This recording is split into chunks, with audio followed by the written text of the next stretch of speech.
Welcome to the Situation Report today. Glad to have you joining me.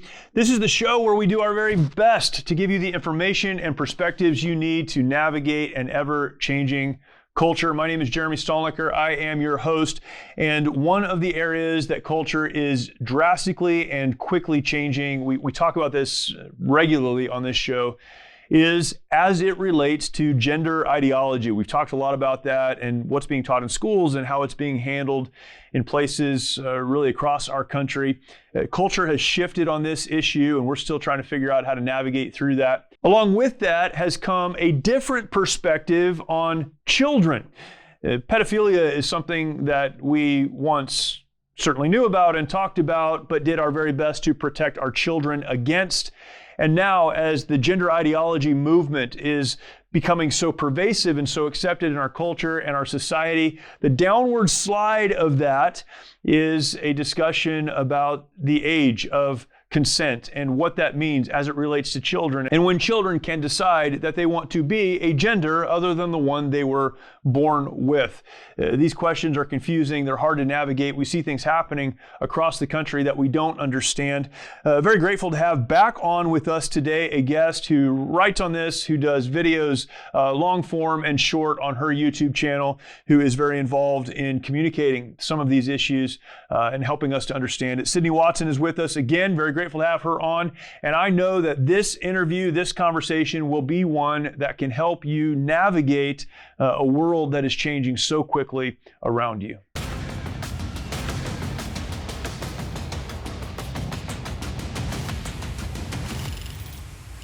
It's great to have back on with us Sydney Watson. Sydney is the star of the Sydney Watson YouTube channel, political commentator and journalist. Has been with us before. Sydney, thank you so much. I know it wasn't easy to get here. A lot of crazy stuff going on in the world, but you made it, so thank you.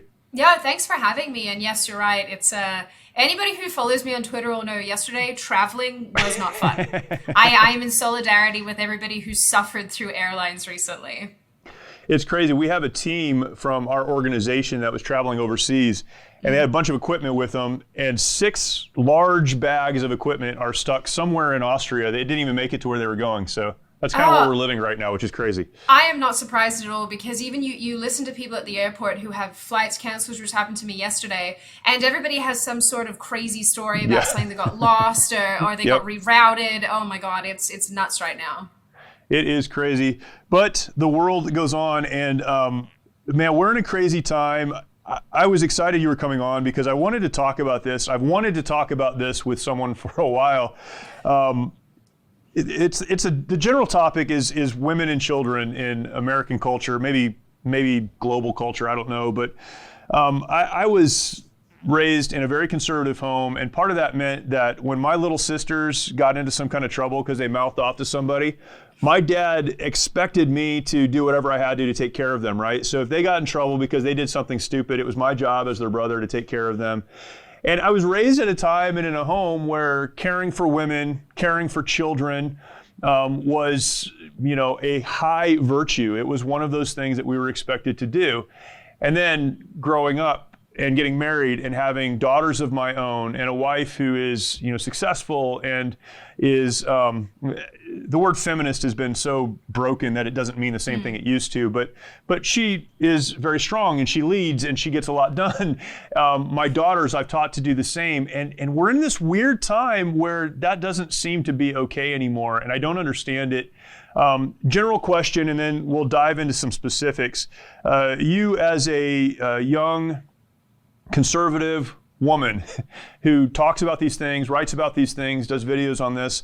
What is it like for a young conservative woman in American culture right now? And then we can kind of go deeper from there. Oh, do you know how big a question that is? It's a big question.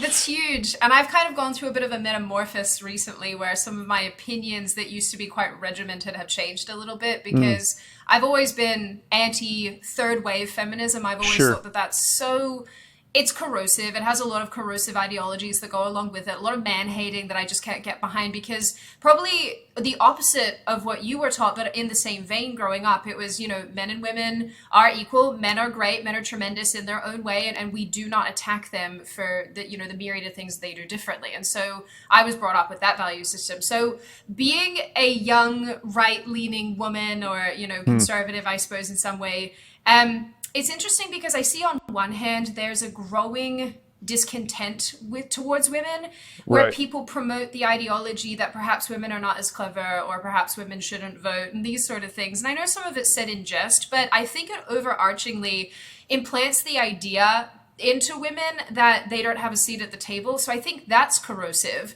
But then the other side of things is that women often scream and shout in a way that's also unhelpful, and then, promotes that, no seat at the table for women. Does that make sense? Yeah. It's hard to explain.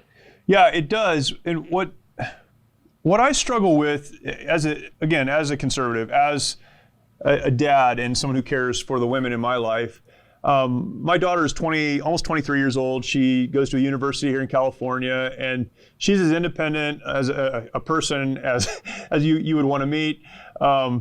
I always joke. She always says, "I don't need a man in my life." I'm like, "You have one. It's me. Like I'm the man in your life, and you can move out and do your own thing, right?" But we talk about that, and I feel like so much progress has been made away from some of what you just described, and women standing on equal footing and having many of the same opportunities. And we could talk about challenges and so forth. But now we're at this time where all that women have fought for, what the feminist movement once stood for.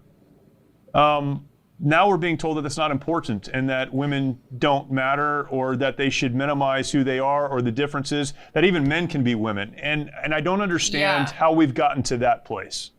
Well, yeah, I mean, I think that I was actually thinking about this the other day. I think that what we're seeing is the cannibalization of the feminist movement by the trans movement. So I do think that in a lot of ways, there has to be some misogyny present and some sexism present for the prevailing ideology to be that anybody can be a woman, because realistically, you can't. And so when you have biological men invading female spaces, which is happening. I mean, it's happening in sports. It's happening when it comes to change rooms and locker rooms. It's happening when it comes to, I suppose, pools and things where, you have people who say they're women getting changed around biological women and making them very uncomfortable. There's all these situations in which men have invaded female spaces. And so we're sort of pushed out of the equation when it comes to talking about that. This is this whole "we don't have a seat at the table" thing, where when we try to speak about it, we get called transphobic, or when we try to say, "Hey, wait a minute, no,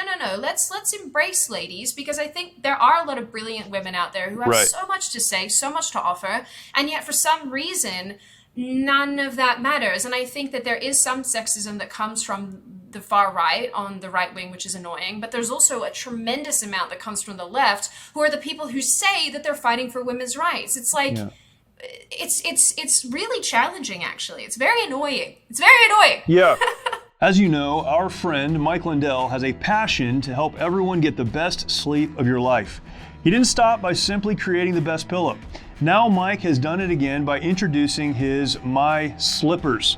For a limited time, you will save $90 on a pair of My Slippers. This blowout sale of the year won't last, so order now. Mike has taken 2 years to develop the My Slippers, and they are designed to wear both indoor and out all day long. Made with MyPillow foam and impact gel to help prevent fatigue, they are also made with quality leather suede.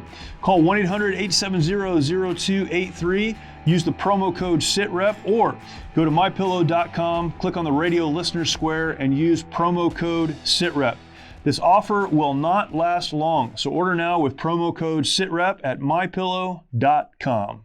Well, when we talk about the transgender movement, one thing that's been curious to me is that those who have long talked about women's rights and fought for, feminist ideals are extremely silent. They're not pushing back on men and women's sports. They're not pushing back on the idea that it's a false idea, but that a man can get pregnant, that There aren't men and women, there's birthing people, or how, like everything is changing. And people who have fought for generations to give women a seat at the table, to make it possible for them to lead companies and to be independent, these people are not saying anything. And that doesn't make sense to me.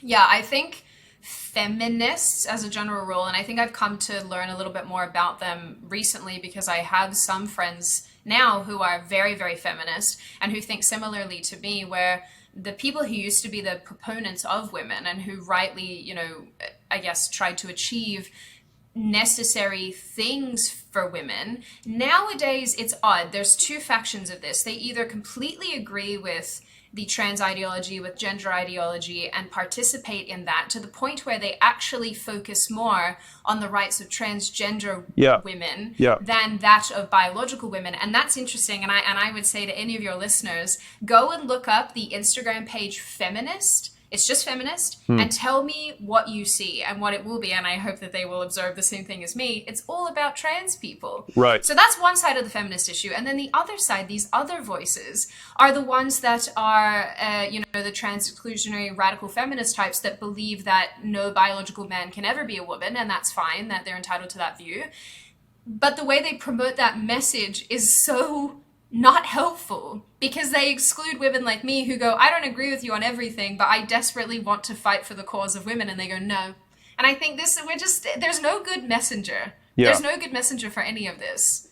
I have a lot of questions. Okay. but it's so confusing to me because we have gone so far into this identifying with our sexuality, identifying with what we choose to be true in spite of what may be actually factual. There is science, there is truth, there is reality, and we have accepted that anyone can say anything at any time, and we need to protect really what at one time would have been considered a mental disorder for a lot of people, and still is classified that way in a lot of places. We need to protect that. Now, I believe we need to protect people. I believe we need to help people. I believe we need to encourage people. I'm not against helping people, but buying into this false notion of who they are or what they should be, how have we come to this place where we're willing to push off what is true? There are men and there are women. There are biological factors that we're born with, we're conceived with, and we're born with. We're willing to push off all that is true to insulate or isolate or help or prop up a group of people who are pushing a narrative that is absolutely false. How do we get to this place? Yeah, well, I mean, I think the primary thing that, people make fun of Ben Shapiro for saying, facts don't care about your feelings, but there's this huge emphasis and this huge push that feelings supersede reality. Right. And I'm sure that you've observed that. I mean, you work in the media space too. We see this all the time, that feelings and the way that you feel and your truth supersedes what's actually happening around you. And so in a way, you can sort of redefine reality based on how you feel about that reality. So I think that that's kind of what we're seeing. And that's probably in a lot of ways how we got to this point. Because even I remember many moons ago when I was at university, which was just such a ball-breaking exercise. It was not fun.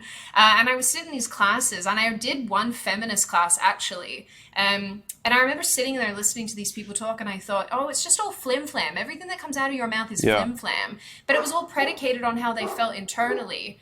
And so in a lot of ways, that's sort of what gets ingrained, is that how you feel is the most important thing. Yeah. How does one overcome that? I don't know, because this is what society is propping up right now. Do you feel, and you've got a huge following, do you feel like you have a better platform or opportunity to speak about these things than, say, I would if I sat down and if I decided I want to have a YouTube channel that talked about gender issues and ideologies and those things?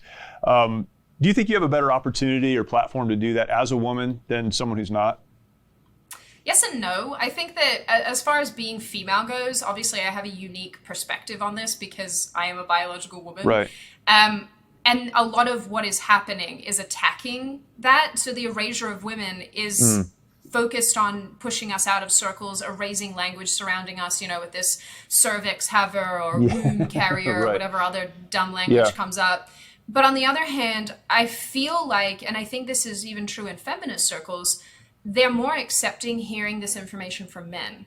Interesting. Is that not the strangest thing? That's strange. It's very bizarre. They're more inclined to hear this from, say, Matt Walsh than they are to, some other woman who might speak up about it. So when you have women like J.K. Rowling speaking out, that's really interesting, because she is an enormous platform, and yet she still gets attacked by the very women who are supposed to be on her team. What's the reason for that? I don't know. I think that there's a natural cattiness, and there's a natural sort of women trying to beat each other out type thing. Because I think that by and large, we don't see men as competitors. We see them as in their own league. And men are much better at lifting each other up. I think this is true of most men. If a man is falling behind, they'll reach out and pull them up with them. Whereas women, my mom has always said this, and I think this is a good example. If a woman's climbing a ladder and there's another woman behind her, a woman will just kick the one behind her off the ladder. Right. And I think that's quite true. And so I think you see that a little bit in this conversation, where women don't want to step back to let, someone, say, who's more educated talk about an issue. And it's not to say that, there's a hierarchy like that, but if someone's more, educated, I'm happy to be like, you go for it. You say all the things. But that doesn't really typically happen too much. So how do we regain the narrative on, so many of these issues, on the gender issues, on the, men are men, women are women biologically, and how do we turn this discussion around, or this conversation around? I don't know. That is a great question. I think it starts with perhaps actually defining things. I participated in filming an episode of something yesterday, and I noticed that everybody got really caught up in the mucky muck of defining what's the difference between sex and gender. Now, I don't think there is a difference personally, but this is where a huge portion of the transgender TRA leftist argument comes from, is that they will argue until they're blue in the face, that there's a differentiation there. Now, if we were to come through and go, no, there's not, even if they disagree, at least we're arguing from a pretty solid starting point. But reeling all of this back, I don't even know, to be quite fair with you, because we're really at a point where if you speak out about this, you come into contact with a myriad of different punishments. So, for example, J.K. Rowling is a great one. She spoke out about the fact that sex is real. Biological sex is real, and it is legitimate, and to erase that is ridiculous. And she's been doxxed. She's been attacked endlessly. There was another woman at the end of 2018, who spoke out on Twitter and made a comment at a transgender woman and basically called that person a man, and the police showed up at her door and they actually arrested her, and she recently beat that conviction. There was another woman, I believe at the end of 2021, same thing in the UK, the police showed up at her door for misgendering somebody on the internet. We have all these structures that are built against us, so that when we do speak out, we are legitimately threatened, or at least in the UK, I don't know if that would happen here in the US, but we are legitimately threatened with legal action. We are legitimately threatened with losing our jobs, losing our livelihoods. Yeah. How does one overcome that? I don't know. It's interesting you say you don't know if that would happen in the US. If you had asked me a few years ago, I would say it would never happen in the US. But now I don't know. It may very well, and we may get to that point, which is why this is such an important discussion, because it's not simply academic. And I think some people, when you talk about sex and gender, what's the difference? Well, that's an academic or philosophical argument. Or can a person identify themselves as anything that they want to be? Well, they should be allowed to. We have all of these conversations, but it's not academic, because this goes from a conversation about gender to a conversation about the role of even children in society and how we view children through a sexual lens. This is something that you have done an incredible job documenting and talking about, and I applaud your creativity, but your bravery in doing it. You recently put out a video. I think his name is Helmut Kintler. Is that right? Yes. And some of his experiments. And if you want to talk about that, I'd invite you to. But this is all connected to me, at least in my mind, it's connected. What we're arguing about, what we've said we don't care about, well, we don't care about the gender thing anymore. We don't care about how people identify themselves and what they say they can do. And the natural kind of downhill slide of that is, well, then how do we view children in a society that has sexualized everything? Maybe talk about that for a minute, because this is why this is important to me. Yeah, so for anybody who doesn't know, I mean, Helmut Kentler was a German sexologist. And it's so funny because when you talk about any of these people who pioneered gender theory, which, John Money, for example, was another sexologist, a New Zealander he did some really horrible stuff. I'm sure people are familiar with him. But Helmut Kentler is somebody who effectively, and just to summarize, he put foster children in the homes of known pedophiles for no other purpose really than to determine if a pedophile could be a decent caregiver to otherwise unwanted kids. And the net effect of that was that multiple men now have come forward to speak about it. There's only a handful of them, but this was state sanctioned by the Berlin government or the Berlin state government until the early 2000s. And people find that mind-blowing when you tell them that. This didn't end really sort of until 2003. And that's the last that we know about it. And any other information, it's very challenging to get your hands on. Right. A few people who've tried looking into it, they get really stonewalled. There's all this unsorted information in government buildings that they don't have access to. It's just horrible how they've tried to hide it. And what people don't realize is that Germany, not just Germany, but Germany specifically, because that's where this case happened, has a very long and bizarre history with pedophilia, because pedophilia made its way into the mainstream in the Greens Party, which actually had, in a lot of ways, they were sort of the parliamentary arm of the pedophile movement, which is crazy to think about, right? Like, who could even imagine that the people who go, no, climate change, were also the same people who are like, you know what, abusing children and putting them in the homes of pedophiles is A-okay. It's fine. Yeah. They wanted to get rid of the age of consent between adults and children, between sexual relations. They wanted to do all these crazy things that today we find abhorrent. But realistically, and this is the connection I always try to make, is that what we were seeing with Kentler's experiment, with the abuse of these children in these pedophile homes, which again, state-sanctioned and state-funded, people go, we would never see that again today. Well, we are, because it's making its way into the schooling system, where you have all these crazy teachers doing all this insane stuff to their children, exposing them to inappropriate ideas. You see it with, let's take our kids to drag time story hour, and all these type of things. It's just, we are seeing it on repeat because we learn nothing. We learn nothing from history. It's crazy. Why aren't people standing up against that? I can't remember if it was you that posted a video. I've seen it somewhere where it's some kind of a parade, something's happening, and there's a drag queen, whatever, helping a child who's a part of this parade pole dance, and there are people like walking past, pushing strollers like it's a normal, like a patriotic parade holiday or something. No one's saying anything, no one's stopping it. Why have we, or how have we come to the place where, I mean, it wasn't that long ago, people like that go to jail. I mean, we don't even have a discussion like, no, you go to jail for that. But now we just kind of accept it as part of the mainstream. Kids have always been the group of people that are untouchable. We protect them. We keep them away from these things. We don't let them watch things on television. How do you get to this place? How do we get here? So the video that you're referring to, I think it's the one with that I think it's a boy who's actually wearing a skirt who's trying to climb up this stripper pole. Yeah, that actually happened in Pennsylvania. And I posted about it, and a bunch of my followers in Pennsylvania were like, oh no, this isn't like a red area, which is crazy to me that happened in a conservative majority place.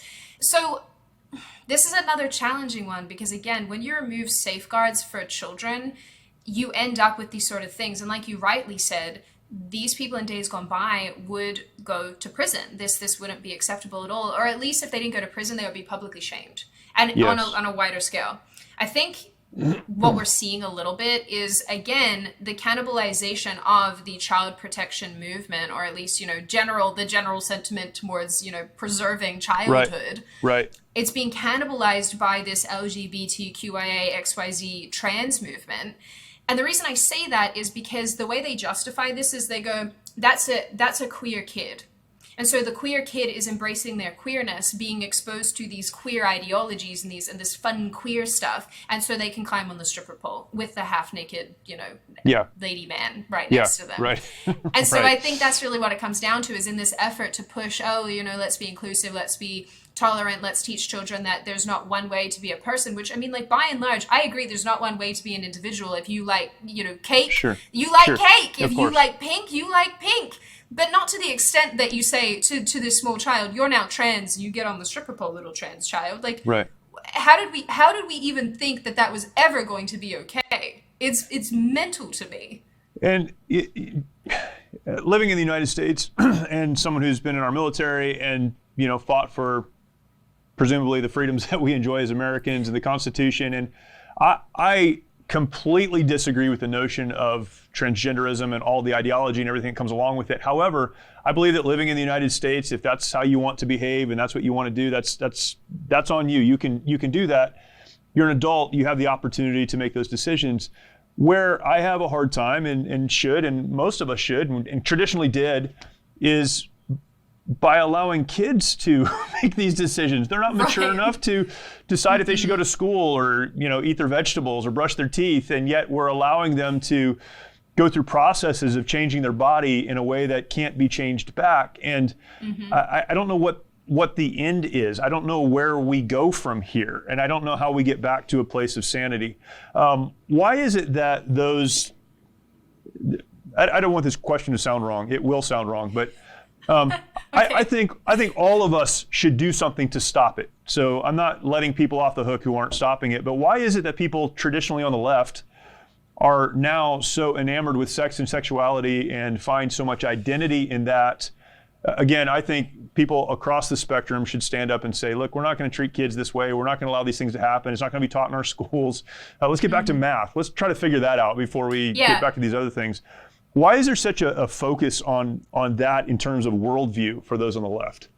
Well, I think it's always been ingrained in the worldview. I mean, think about it, right? I mean, the Helmut Kentler was a leftist. Yep. John Money, I believe, was a leftist. Some of these other really well-known sexologists, also leftists, who were part of the pro-pedophile movement and who were very open about it too. That's the other thing. Yeah. And so really, I think what a lot of people forget, or perhaps they're not aware of, and so they don't know the origins. And this is why I think history is incredibly important. Like you said, that should be taught in school. Maybe not all the crazy gender stuff. Right. But when you look at who the founding fathers of gender ideology were, they're pedophiles.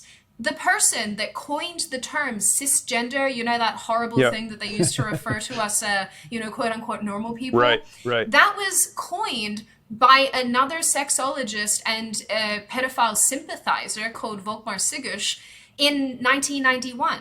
He was the one who coined that term that is now used endlessly to describe people like you and me. Again, John Money, the founding father of modern gender theory. In fact, he pioneered the transgender movement. He was the one who tried to prove that there's a differentiation between sex and gender, which he proved that there isn't actually quite well. So when your basis for a lot of this is grounded not in the, obviously in the fact that the individuals, the forefathers of this were leftists, it kind of makes sense to me that would flow on.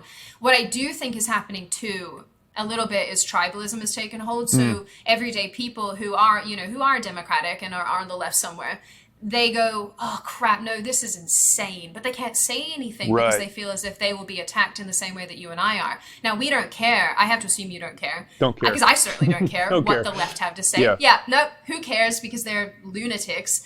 So we don't care when they call us names. However, going against your own tribe, that is scary. And that probably stops the, more regular people who think that way from speaking out. And I think that's really sad, because their voices are meaningful and they matter, especially for these parents who are like, I was just in LA, just a quick little tidbit. I'm sorry I'm talking so much. No, it's good. I was just in LA and, having to do all the masking stuff, which, by the way, I just don't understand how these people test you for COVID and then make you wear a mask even though you don't have COVID. Right. What am I protecting you from? Right. My breath? Right. Goodness. So anyway, I was sitting in this green room, and the gentleman who was in there with me, we got chatting, and pretty clear that he was on the left. He was pretty honest about that. I mean, he lives in LA. But then he was telling me some stories about taking his children to the local swimming pool and some things that were happening there. And he said, I agree with some of what you're saying, Sydney, and I inherently think that what they're doing to kids and what I'm seeing happen to my own children is horrifying. But he goes, I can't say anything. And I think that exemplifies basically part of the heart of the issue. Do you think that we're coming to a point of critical mass on the gender stuff, on the pedophilia and the grooming and the rest of it? Are we coming to a place where people are waking up and going, all right, we are either at the line or we've crossed the line, and we can't go any further than this. Are we at that place? If we're not, will we get to that place, or is this something that the rest of us are going to have to navigate from here until we die? Okay, I am a glass half empty kind of person, sure. and I own that. I don't think we're at critical mass, and the reason I say that is because this is becoming much more socially acceptable. And I think that we're seeing that with the capitulation of, say, and this is a weird example, but the social media platforms that will ban you for saying the word groomer and will come after you. Even YouTube now will come after you for using the word groomer. So when they start to hide things and they start to use different terminology to describe things. So, for example, pedophiles aren't called pedophiles. They're called MAPs, minor attracted people. Yep. I even just watched another thing the other day of another, I think she was also a sexologist, who was arguing in favor of pedophilia. Yeah. I think that these things are actually what are more and more commonplace. I mean, there's a lot of people who argue in favor of, there's a couple pedophile, I guess they're charities, for lack of a better term, called Prostasia Before You Act. There's a handful of them that work alongside academics in trying to understand these issues. But in reality, all they're really doing is sort of pushing the ideology that it's acceptable. So I don't think we're at critical mass. Yeah. I don't even think we've seen the half of how bad this can get, to be honest with you. In light of that, what does Sydney Watson do? So glass half full, things are going to get worse. What is your strategy then going forward? What do we do about it, I guess, is the question. Yeah, no, that is a great question, and I freely admit when I don't have great answers to these things, but I'll tell you how I sort of see things going and what I would encourage other people to do. So firstly, knowing your history is so important. Yes. When I started looking into the pedophile issue, when I found out there are all these players who determined all of these things that we see now, I was like, oh my goodness. The second thing is shutting things down as soon as they crop up. So a good example is when I get called cisgender, I go, don't call me cisgender. Right. It's offensive. You will not do this. If I have to participate in your random ideology of calling you whatever pronouns you want, you will not call me cisgender, and you will not use it. And when you tell people that was a term coined by a pedophile, they freak out, and then they typically stop. So that's the other thing, shutting it down immediately. Nope, I will not be participating. Then the other thing is for parents. I think parents very much need to be aware of what is happening. Proactivity with parenting is so important. And I say this as someone who doesn't have kids, so sometimes I go, what do I know really? You're right. No, that's right. Yeah. They need to sort of take an active stance in their children's lives, and also an active stance in keeping them away from bloody TikTok. I don't know if your kids are like in the TikTok land, but oh my God, that platform is one of the worst things to be happening to children. And I think parents need to take an active stance in going, no TikTok. My kids are not on TikTok. I have a TikTok account because of a lot of the stuff we do. We cut videos and push it out. Yeah. So, but funny story, my 14-year-old the other day, she found out I had a TikTok account, and I don't do dance videos or it's basically this, like we clip this and we push it out, right? And she was relentless making fun of me for having a TikTok account. She thinks it's the dumbest thing in the world, and that's because her mother has taught her how horrible it is, and so she's definitely on the bandwagon. It's like a weird microcosm of terribleness. Without breaks. It's crazy. Yeah, it's crazy. Yeah. Man, so many other things here. It's a crazy time, and we've got to figure out how to communicate the truth, and I guess communicate to people who either don't understand, as you mentioned, a phrase like cisgender. It's a pedophile phrase. We need to explain those things and understanding our history. But then I think there's a sense, and I think you're very good at this, and the way you produce content, it's very informative, it's very serious, but it's also entertaining. But I think in part what that does is it gives courage to people who are on the fence, who do know it's wrong, but don't want to say anything. Those parents that you described, it's encouraging, it's giving courage to people to stand up and do the right thing. And I think that's very important. Yeah, and I really appreciate you saying that, because one of my primary motivations is not to basically be belligerent and force people to think like I do. I just want to be like, here's the information. What you take from this information is up to you. However, it's here in its entirety. I try to be very holistic in how I approach topics, and if I can't be, I point out the flaws. Because at the end of the day, if you're going to take a stand, you have to be knowledgeable. You have to know what you're talking about. And you have to know sort of where you stand on an issue if you're going to take it down.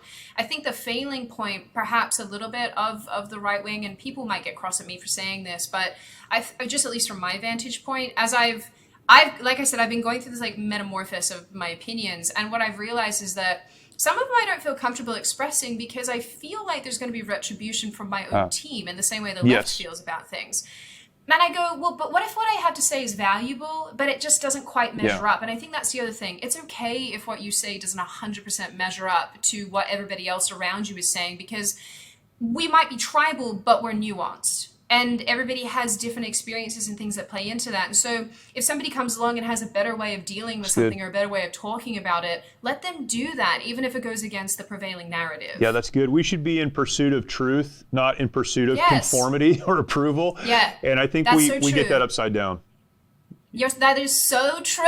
And that is such a great way of putting it. Yeah. Yes, that 100%. Yes, that is great. It's hard. It's a lot easier to say than it is to live there, though, because we're always pressured by what people think. But oh yeah, I mean, like I just said, I'm a bit of a crybaby about this right now, because there's a lot of like female only issues that I would love to talk about, but in some ways, because I started off in the men's rights world, and I do care so deeply about men's rights, I really, really do. I don't just say that. Right. Yeah, essentially, I just think, speaking about things, even if it's uncomfortable, is important. And I say this once again as somebody who is finding that balance at the moment, but I encourage other people to do it too, because it is important. That's right. It is important to get your ideas out there. And being fearful, you know what? Fearfulness is definitely, it sort of cripples you in a lot of ways. And I just always encourage people, just do it. Yep. Even if you're fearful of saying what you want to say, take a stand, because it really matters. That's awesome. Sydney, where can people follow you? I really do believe that the work you're doing is important. Thank you. And you have a voice to a group of people that I don't, that a lot of other people don't, and you need to continue doing it. Where can people follow you and learn more about what you're doing?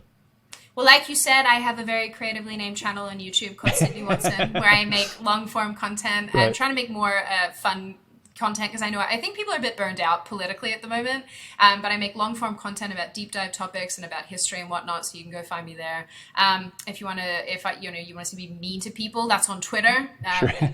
People can just search me. I just say, if you really want to find me, you'll find me somehow. Or there's always my website where we post everything, which is just sydneywatson.com. So use your name and you're going to find it all. Yes, exactly. Perfect. Unless I'm shadow banned, in which case, probably not. Probably not, but you'll find something else. Sydney, thank you so much. I know you've been traveling and doing a lot of other stuff. Thanks for coming on and sharing with us. Really appreciate it. No, thank you for having me. It's been awesome. Yes, ma'am. Many of our veterans feel they need to fight their battles alone. This self-isolation has led to the staggering statistic of more than 20 veterans taking their lives every day. The mission of Mighty Oaks is to eradicate the veteran suicide epidemic and help our warriors change their legacies. We've been able to help over 4,000 veterans and first responders by equipping them with the tools they need to live the lives they were created to live. Our faith-based, peer-to-peer approach has one of the highest success rates of any program available today, offering hope and understanding to those who need it most. By aligning their lives to biblical principles, these men and women are able to lead their families, their communities, and our nation. It's your generosity that can make a difference in the lives of the men and women who have fought for our country and our freedoms. Now that they're home, don't let them fight alone. Learn more at mightyoaksprograms.org. Grateful, of course, for that conversation. Sydney is very articulate on these issues, and I'm very thankful for the work that she does. And she explained this, but not just spouting off opinions or ideas or something that she heard. She spends so much time understanding historically why these things are happening and communicating those in a way that is understandable and actionable. Very grateful for that. Please check out her YouTube channel and the other areas that she mentioned, her Twitter feed, as well as her website. You'll be glad that you did. If you're not yet subscribed to this podcast, please subscribe. You have the opportunity right now to do that right now. Right now you can do that. Go ahead and subscribe. Leave us a rating if you would not mind. That would be fantastic. We'd love to get that. That helps us get out to more folks. And I would encourage you as well to share this content out with those that you care about. Thank you for watching. Thank you for listening. We will talk to you next time.